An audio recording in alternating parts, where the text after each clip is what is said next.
Bueno, buenas tardes. Yo soy profesor de la Facultad de Antropología y quisiera hacer un pequeño recuento de lo que ha sido la lectura del Capital aquí, y que yo creo que la lectura del Capital comenzó aquí en Humanidades, a reserva de antes de mi generación, que pudiera decir, por ejemplo, el maestro Panes, que anda por aquí, que ojalá tomara asiento en aquel lugar. Pero bueno, sí se veía el Capital en la Facultad de Antropología, quizás en círculo de estudios, y hasta donde yo me quedé, quizás hasta de manera semiclandestina.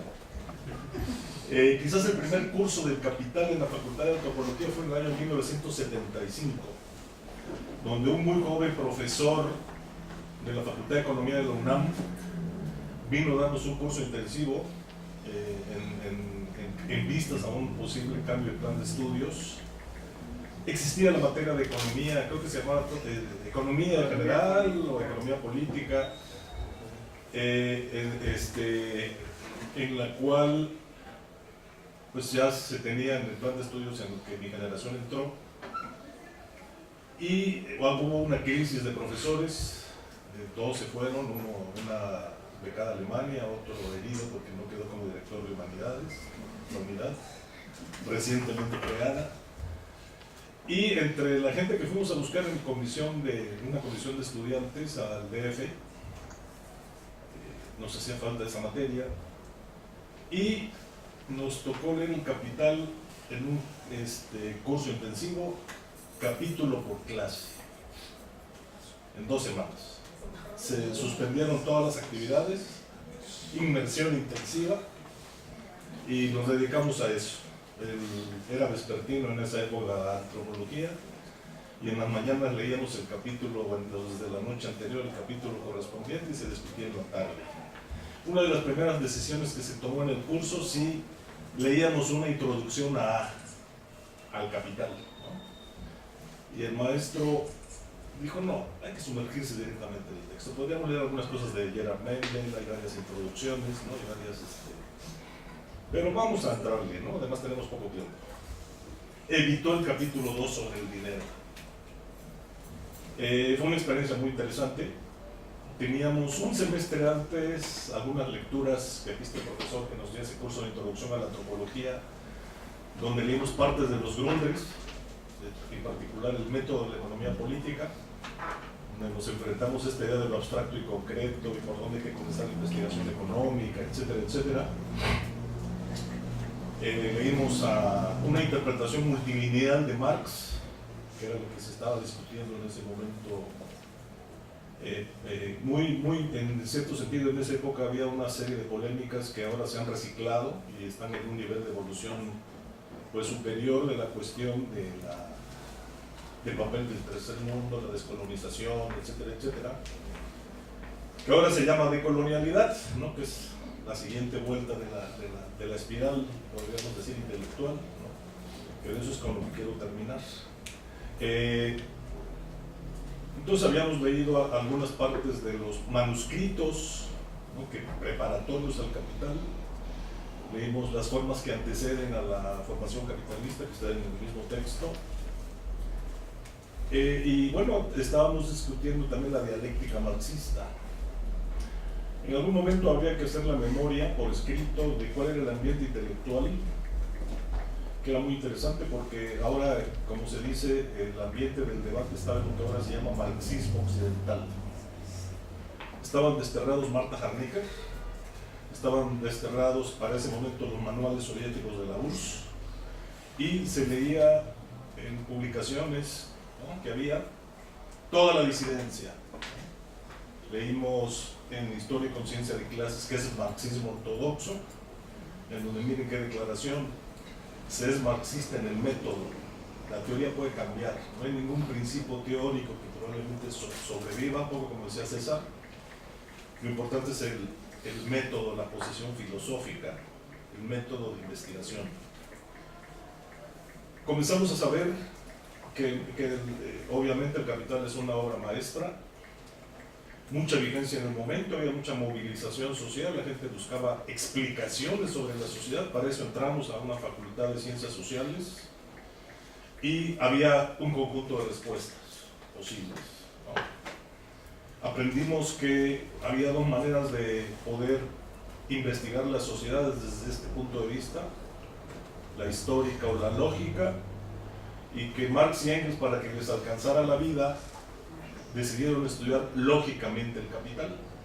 El producto de ese estudio es el capital, que les significó pues, vivir en la pobreza, sacrificar todo el tiempo posible de trabajo para mantener a la familia, para dedicarse a estudiar el sistema, y urgía tener una teoría explicativa de la sociedad para guiar la formación de un partido, la formación de un movimiento obrero, y fue la guía también más adelante para los procesos de descolonización y todo lo que ocurrió más tarde de la Tercera Internacional en adelante. Que efectivamente Marx decidió o aprovechó o decidió estudiar el capitalismo en Inglaterra por ser el más avanzado de su momento desde un punto de vista lógico. Por esta razón tan práctica como que no les alcanzaba la vida si lo hacían primero todas las historias de los distintos capitalismos en el mundo y después, creo que tampoco era muy adepto a la inducción, a la inducción era más bien pensamiento deductivo, permítame que ahí está, y que en ese sentido esta obra maestra hace un estudio lógico del capital. ¿Cuál es la esencia lógica del capital? En el lugar, repito, más avanzado, más complejo, ellos suponían, de manera muy lineal quizás todavía, de que en algún momento este proceso lógico se iba a repetir en los otros capitalismos, cosa que en cierto sentido sí ocurrió, pero en muchos otros no. A nivel lógico sí, pero a nivel histórico pues no.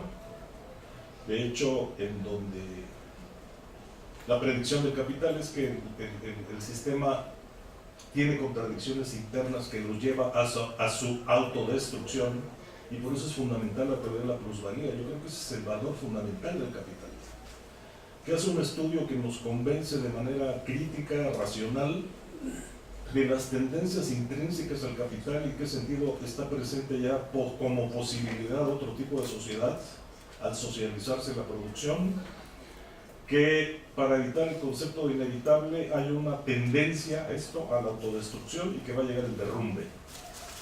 Bueno, la predicción marxista se cumplió, el derrumbe llegó en el 29, digamos es una predicción cumplida a la mitad. Lo que ya no pudo predecir Marx fue que el propio sistema iba a tener algunas salidas o algunas soluciones para recomponerse y continuar. Probablemente en 2008, y por eso tiene también vigencia el capital, que en un momento de crisis muy profunda del sistema histórico, es cuando escribe el capital, y entonces por eso muchas descripciones de la vida obrera, de la vida del trabajo, si se leen hoy parece que están describiendo el siglo XIX, ¿no? De capitalismo salvaje. Entonces, por ejemplo, Harvey dice que solamente un año en su vida no ha dado un seminario de capital. Fue muy interesante ver cómo en los 70s muchos activistas en los seminarios, en los 80s, cuando fue más importante el rollo posmoderno, 3 o 4 estudiantes, y de otro tipo de estudiantes, no activistas, quizás más filosóficos, con intereses teóricos generales. Y de nuevo ahora, ¿no? Ya con el movimiento altermundista, de nuevo ha adquirido vigencia el capital, ¿no? Para entender cuál es la estructura, las estructuras lógicas y las posibles soluciones que nos llevan a otro tipo de sociedad, que era lo que proponía Marx, cómo podría ser en determinado momento una sociedad postcapitalista, e incluso revisar las experiencias que han habido, ¿no? Para mí eso sería lo esencial. Ahora, el capital, después del derrumbe del muro de Berlín, la desintegración de la Unión Soviética, entró en un proceso de receso, diría yo, ¿no? Se dejó de leer. Ya después que yo también, como 10 años, dejé de leer sobre estos temas en general, aunque se siguió trabajando. Y cuando ya regresé a él, terminado el sueño posmoderno, que también entró en crisis, pues hubo que retornar y recordar o recorrer todo lo que lo más importante, lo que no se había leído en estos 10 años, que fue muy, muy importante. Y ahora, bueno, se está releyendo. Incluso temas, yo diría que uno de los fundamentales como temas, como es el de la el de la acumulación originaria de capital, ahora se la ha retomado David Harvey, por ejemplo, como el de la acumulación por desposesión, que es un concepto muy interesante y que además es un proceso clarísimo. Incluso en México está recurriendo al crimen organizado y a acciones criminales, porque lo importante es mantener el sistema, ¿no? Lo que hubo que estudiar fue la flexibilidad y cómo se pudo evitar el derrumbe en 1929 en adelante y de 2008 en adelante también, y a través de qué mecanismos. Y el capital nos sigue sirviendo para entender muchos de esos mecanismos, esos procesos contradictorios, podríamos decir, para hablarlo de manera más dialéctica. Creo también que el capital tiene que ser recuperado en una discusión dentro de del proyecto de la transmodernidad, que es un concepto que está proponiendo Dussel y otros en el enfoque decolonial. En el enfoque decolonial ha habido también un cierto retiro, desprecio, alejamiento de Marx. Se ha utilizado para tener una teoría explicativa estructural de la sociedad, la teoría del sistema mundo de Manuel Wallerstein. Incluso Wallerstein y algunos decoloniales han escrito artículos juntos, etcétera, etcétera. Vienen los que están en el giro decolonial de muchos lugares. Hay posmodernos, hay semióticos, hay Foucaultianos, ¿no? Postestructuralistas, hay postcoloniales, o que se iniciaron como postcoloniales, incluso hay marxistas también. Un poco en el rollo de identificar el marxismo como una forma de eurocentrismo y racionalismo occidental, se le ha relegado. Yo creo que es un error.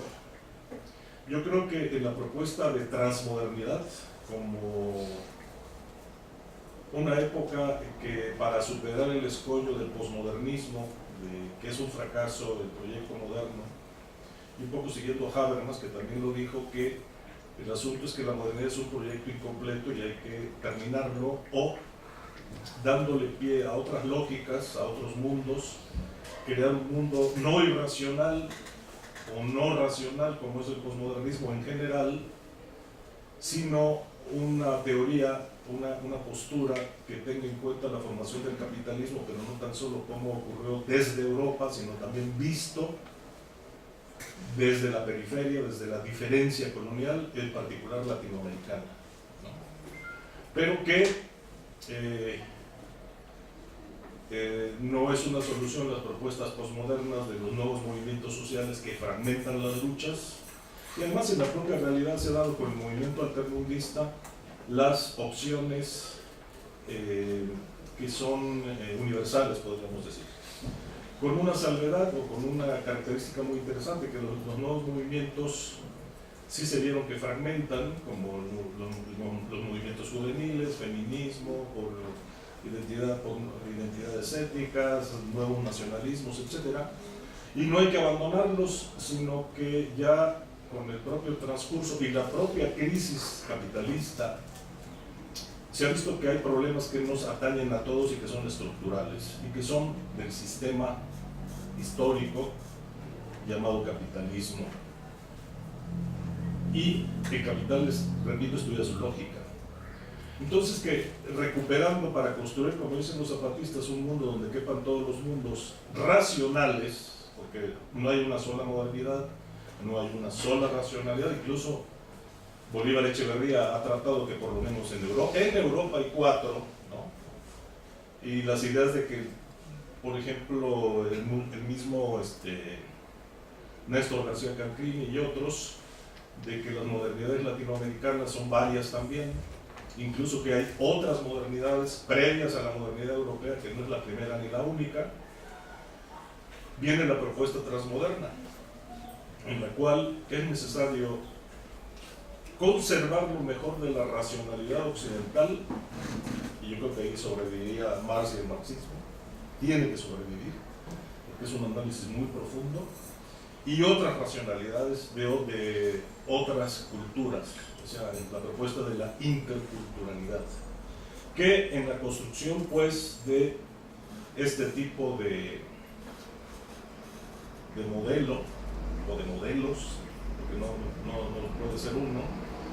Yo creo que hay que no olvidar tanto el Capital como la obra de Marx y los que siguieron y siguen escribiendo y analizando la sociedad hasta hoy, teniendo como un núcleo el método, no la teoría, de la que puedes ya no pensar o estar convencido de que la clase obrera es la revolucionaria, puede ser que ahora sea otra, o que ya no haya sujeto, o que, etcétera, etcétera.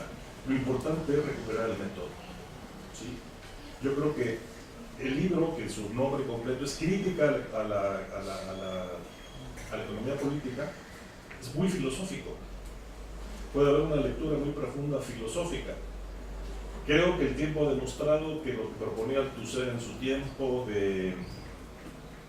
del viejo Marx científico en el Capital y el joven Marx hegeliano en los escritos de 44, se ha demostrado, y ya creo que con toda claridad, con todo el trabajo que ha habido, que el Capital es profundamente hegeliano. Ahí está el método dialéctico, ¿sí? Puede ser incluso leído no manual, pero sí un libro muy profundo de aplicación del método dialéctico en un fenómeno macro, como es el capitalismo a nivel global. Entonces, para mí son algunas. Yo creo que en la ronda de preguntas yo le preguntaría a César que cuál piensa ya en detalle sean la actualidad de Marx, y también podría abundar en algunas otras cosas si alguien me lo pregunta, lo que yo pienso que es vigente del marxismo. Gracias.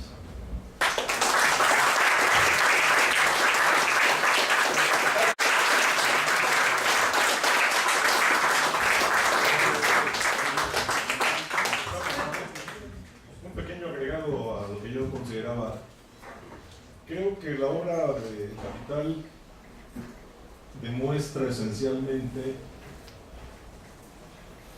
el hecho de que la explotación capitalista existe. Es decir, en los otros sistemas sociales anteriores la explotación era clara. El esclavo sabía cuándo estaba trabajando para otro todo el tiempo. El siervo sabía cuándo estaba trabajando para otro a partir de la renta feudal. Las comunidades que entregaban al emperador chino o a la burocracia china parte de su cosecha sabían cuándo estaban trabajando para otro. La característica extraña del capitalismo es que la explotación no aparece tan claramente. A partir de la ficción del contrato y el salario, se dice que el salario paga el trabajo. Lo que demuestra el Capital es que esto es falso. Para eso se crea la teoría de la plusvalía, la demostración de cómo queda oculta la explotación del capitalismo a partir de la relación salarial, y la explicación es la teoría de la plusvalía. Y lo otro que ya lo hemos mencionado, que hay una serie de tendencias intrínsecas al capitalismo que lo llevan a su autodestrucción. La demostración de que la tasa descendente de ganancia tiende a bajar, incluso en los momentos más exitosos. Y que hay unas contradicciones irresolubles. Una, la que acaba de decir Jorge, de que ya la producción capitalista es social, ¿sí? La división del trabajo social es muy profunda y muy sofisticada, pero la apropiación es privada. La revolución lo que intentará es resolver esa contradicción, que la apropiación también sea social de lo que ya es social. Y otra que desarrolló Connor, ¿no? Siguiendo a Marx, la cuestión del medio ambiente, que está dentro del marxismo y que es una consecuencia del capital, una de las derivaciones, que en un libro John O'Connor desarrolla, que es que las externalidades del capitalismo, es decir, lo que va produciendo el desarrollo industrial, como contaminación, etcétera, etcétera, la contaminación ambiental y todos sus efectos, si un movimiento verde pudiera lograr que los propios empresarios pagaran los costos de su industria, no sería viable el capitalismo. Con una conclusión que dentro del orden capitalista no es posible una sociedad sustentable, diríamos con el lenguaje que usamos ahora. Que forzosamente los movimientos verdes tienen que ser rojos, tienen que pensar en formas postcapitalistas de producción. Esa es una segunda contradicción irresoluble. En eso considero, sobre todo las primeras dos, que es la genialidad del libro. Bueno, buenas tardes.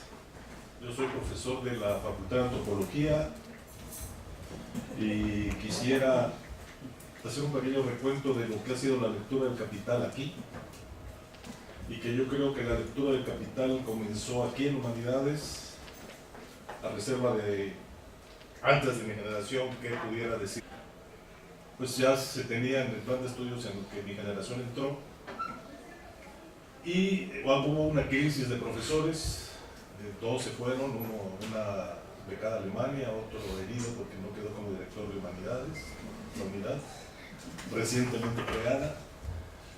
Y entre la gente que fuimos a buscar en una comisión de estudiantes, y por ejemplo el maestro Páez, que anda por aquí, que ojalá tomara asiento en cualquier lugar. Pero bueno, sí se veía el Capital en la Facultad de Antropología, quizás en círculo de estudios, y hasta donde yo me quedé, quizás hasta de manera semiclandestina. Quizás el primer curso del Capital en la Facultad de Antropología fue en el año 1975, al DF. Nos hacía falta esa materia y nos tocó leer el Capital en un curso intensivo, capítulo por clase, en 2 semanas. Se suspendieron todas las actividades, inmersión intensiva, y nos dedicamos a eso. Era vespertino, donde un muy joven profesor de la Facultad de Economía de la UNAM vino a darnos un curso intensivo en vistas a un posible cambio de plan de estudios. Existía la materia de economía, creo que se llamaba economía general o economía política, en la cual